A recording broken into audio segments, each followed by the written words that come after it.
good news and I have bad news. Which news do you guys want to hear first? Which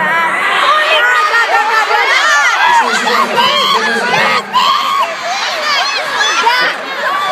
Bad news? Alright, well the bad news is I only have one more song left. Well, the good news is I wrote this last song for each and every one of you in the audience tonight.